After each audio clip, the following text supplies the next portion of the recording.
So we created this video to hopefully help you understand the 2-week chunk for math for 7th grade. Everything is in the CCR folder under 7th grade math. It's labeled as second semester. So everything is listed in the lesson plans. You have a video that you can watch. There are also worksheets linked in the folder. So for week 1, day 1, there's a video. And once you have the lesson plans up, you can just click on the video and it will walk you through it.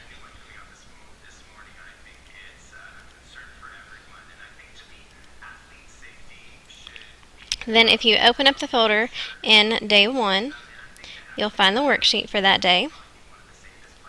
And you can just go through the worksheet with the students depending on their pace and the type of students that you have.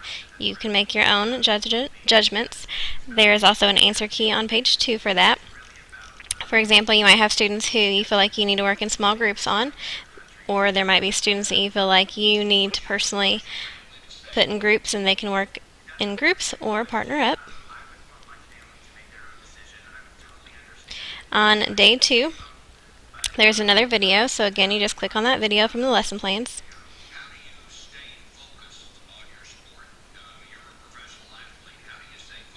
And you can play the video for the students to help them understand it.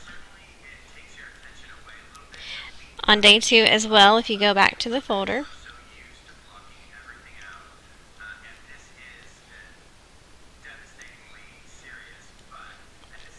and click Math Day 2, there will be another worksheet again for you to work through with the students. And the answer key is below.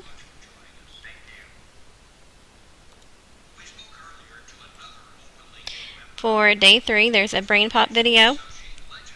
Sherry has put the username and password for it and explained that you just go to numbers and operations and you'll select exponents. So you'll do the brain pop quiz and check it together.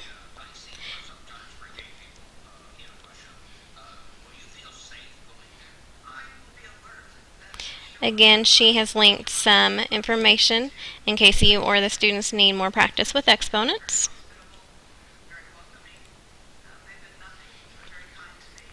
And she has put a link for a worksheet to work on with the students.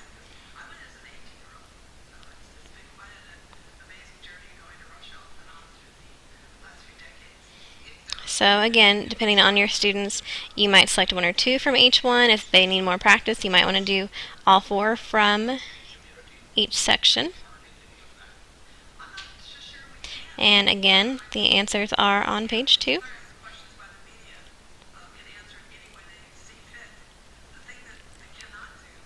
Which takes us to day 4. Again, she has linked the brain pop video and it's explained to go to square roots. Again, you'll do a brain pop quiz and check it together. She's linked a couple videos again in case you need more help than the brain pop. And again, there are worksheets attached that you'll just click, and there's an answer key attached to those as well. On day 5, I've given some instructions about an activity to kind of get the kids up and out of their seats. There are links that you'll have to go to the folder and click on Math Day 5. Each one of these has questions, so it's up to you how you do it. I've got it where you can print out these worksheets and cut them into strips. And we do a poster activity that the kids are used to. If you'll cut each one of these into strips and then post them, tape them on the walls, and then give the students a partner and they'll walk around and they'll have post-it notes that they'll stick up as answers. As they're walking around, you'll collect those post-it notes and check their answers. Again, in this folder there are several things. There's one on square roots because that'll be a review for students. There are answer keys attached in the folder as well. There's a worksheet on converting fractions and decimals, which would also be a review for the students. Again, you can cut these out and then paste them around the room and go around with post-it notes, and the students will put up their post-it notes and you can check their answers, but you would just cut each one of these out individually and post them up on the room. Again, the answers are below.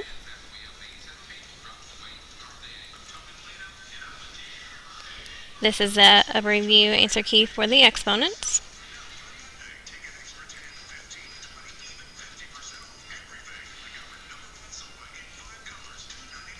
And here are some more questions. Again, I would just post these up around the room. The kids are used to doing this, so they'll get them done fairly quickly. So you'll need several of them. So I've linked 3 different activities. You'll cut each one of these out, post them around the room, and the kids will go around with post-it notes and put their answers.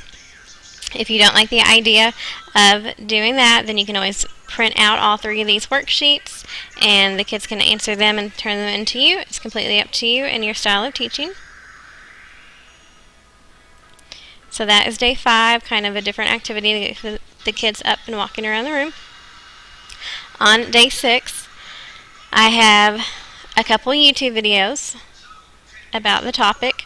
If you don't feel like the students need help with percent problems as far as watching the videos, then all you need to do is go to day 6. And I have the worksheet linked. This is a concept that we felt like after the IAs and looking at Explore data that the students did need some help and support with. So again, questions are here. And below is the answer key.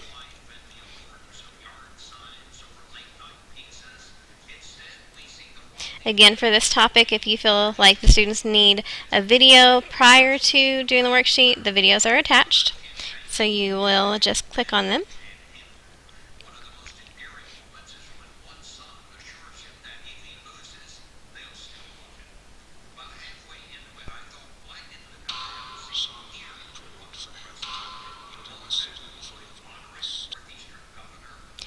And after that, okay, here we're going to practice.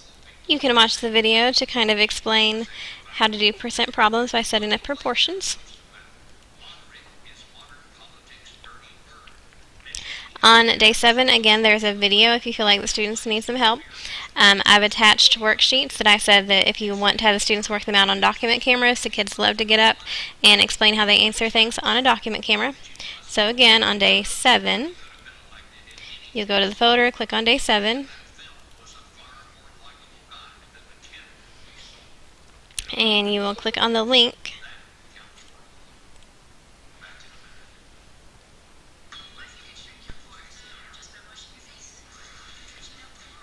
This will pull up some percent problems.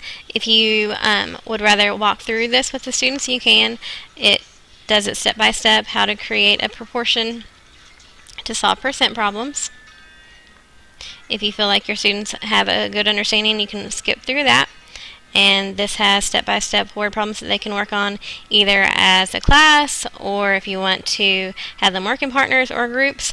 Again, the students love to do document cameras, so if you want to assign each group or each partnership a problem and then have them explain it in the document camera, the kids love to do that, and I think it would be great for a learning opportunity. So we are now on day 8. Day 8, again, we have videos in case students or you feel like you need some practice on the concept. There are links again for the worksheet that you'll click on. The answer keys are always on the second page. So day 8.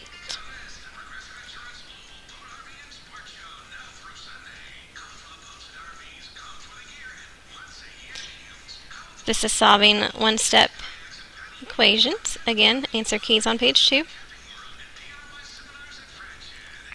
That takes us on to day 9. Again, Nicole has several different links up here, different worksheets. If you feel like you need more time, there's an exit slip on day 8 attached here. On day 9, again, there are videos as well as a practice worksheet that you just click to. Answer keys are on page 2. She's allowed extra practice in case you need the extra time. So again, the links are all there. Click on them if needed, which takes us now to day 10, which is a foldable. So if you'll go back to the folder and click on day 10, I'll go back to day 8. Again, all the worksheets are there in the folder. Day 9, again, all the worksheets are there. Answer keys are on page 2. Day 10, the activities in the folder. It tells you that you're going to create a foldable, which is also a great writing activity for the students. Below, here are the directions for creating the foldable, what each one of the 5 labels are supposed to say. They'll make one for the one-step equation, a flat for that, a flat for two-step equations, combining like terms, two-step equations with parentheses, and word problems. These are also interchangeable. If you feel like the students would be better off making it foldable based on one-step equations, that's great. You can keep doing that. Or we've done fractions and decimals. Any of the concepts that we have literally done in this entire unit, if you feel like they need to make a flap or a foldable for that, just based on your class, then you do what you feel like your students need the most. Any of the topics in this 2-week unit would be totally appropriate to have students do. I've created or attached a rubric for this as well. If students need to go to the internet and kind of research these topics, then I think that would be totally appropriate, or hopefully by that time we will have our iPads so they can use their iPads to do some research on this. So again, just to review, in the folder we have laid out the lesson plans day by day, attached the videos. If worksheets couldn't be linked to the web page, then all you do is go to the days. So day 1, the worksheets are all here. Day 2, the worksheets are here. Day 3, 4, and 5, everything is on the lesson plans that you need. Day 5 is here, the worksheets and the quiz that you need. Day 6, 7, 8, 9, and 10, everything is in the folders. So you have 2 things to look at whenever you do the daily work. All you'll do is go to the day, find the links that are attached, and then go to the folder and open up any worksheets that you might need. And if you have any questions, any of the 7th grade math teachers would be more than happy to help you. Attached are the names of the specific teacher that created that lesson, if you want to talk to them first, or any of us have a very good understanding of what's required for this unit. So, thanks for watching the video, and we hope you understand. If you have any questions, again, let us know. Thanks so much.